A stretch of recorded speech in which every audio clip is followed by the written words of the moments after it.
বিভিন্ন রকমের মশলা আর বাদামের যে কী পরিমাণে দাম, সাধারণ মানুষ কিভাবে খাবে। আজ আপনাদেরকে দেখাবো কিভাবে কিপটামি করে আপনারা মশলা বা বাদাম কিনবেন, আমার থেকে সেটা শিখে নেবেন। আসসালামু আলাইকুম, কেমন আছেন সবাই? আশা করি ভালো আছেন। আমি আল্লাহর রহমতে আপনাদের দয়ায় অনেক ভালো আছি। চলে আসলাম আখির জার্নি থেকে। আমি আখি অনেক দিন পর একটা লং ভিডিও নিয়ে, অবশ্যই দেখবেন এবং ভালো লাগলে লাইক কমেন্ট শেয়ার করে সাথে থাকবেন। ইউটিউব থেকে দেখলে চ্যানেলটি সাবস্ক্রাইব করে দেবেন। তা বেশিক্ষণ বক বক করে ফেললাম, আর আপনাদেরকে বলি এবার আসল কথা। মশলার এত পরিমাণে দাম, সেটা কেনা সত্যি সাধারণ মানুষের জন্য কষ্টকর হয়ে গেছে। আজকে দেখাবো আমি কিভাবে মশলা কিনি। তাই এই যে আমি সব ধরনের পোটলা পাটলি নিয়ে আপনাদের সামনে বসে গেলাম এখন। তারপরে আমি প্রত্যেকটা মশলা দেখাবো, আমি কয় টাকার কতটুকু কী কী মশলা কিনেছি। এই যে সব ধরনের পোটলা দেখে নেন।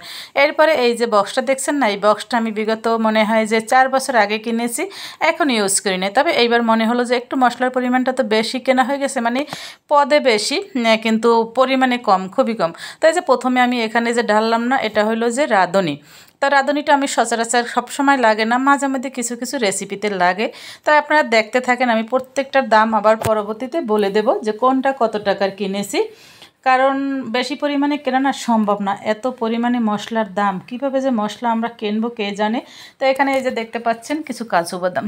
তা কাজু বাদামটাও মানে দেখেন মাত্র কয়টা কিনেছি, মানে একবার বিরিয়ানি বা যে কোনো একটা রেসিপি করলে মাত্র একবার হয়তো বা হবে, কিন্তু যে মানে অল্প করে যে খাবো বা দুই একটা চিবিয়ে খাবো সেই ক্ষমতাও নাই, এত পরিমাণে দাম। এরপর কিনে নিলাম কিছুটা লবঙ্গ। লবঙ্গ আমার ঘরে সবসময় থাকে, কারণ আমি রং চা খাই। তারপরে এই যে এখানে কিনে নিলাম শাহি জিরা। তবে শাহি জিরাটাও আমার তেমন লাগে না, গরুর গোশ খেলে লাগে। এরপর এখানে কিনে নিলাম এলাচ। এলাচ আমি 2 রকমের কিনেছি, একটু ছোট কিছু, কিছুটা বড়।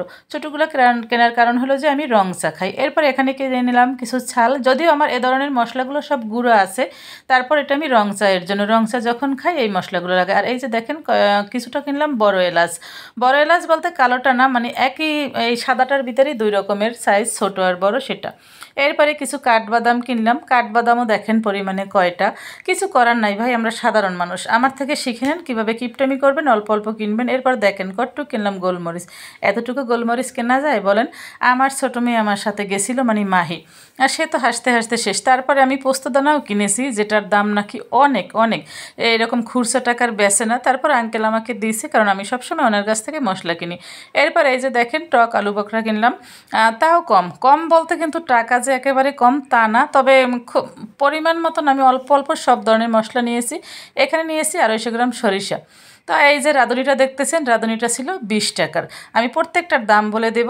তারপর এখানে আছে কি পোস্তদানা। পোস্তদানা ছিল 30 টাকার, এই কয়টা পোস্তদানা 30 টাকা। আমি প্রত্যেকটার দাম বলে দেব। এখানে ছিল কাজু বাদাম 52 টাকার।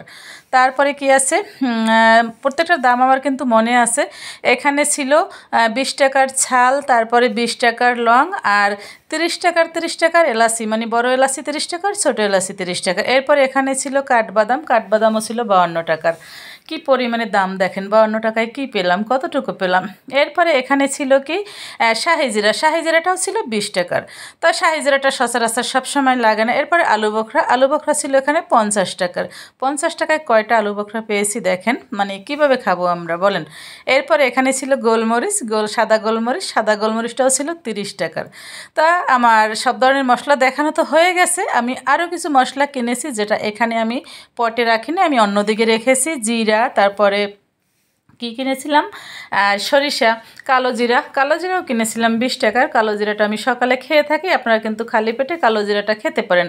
এই যে সরিষা, জিরা আর কালো জিরা আমি অন্য জায়গায় রেখেছি।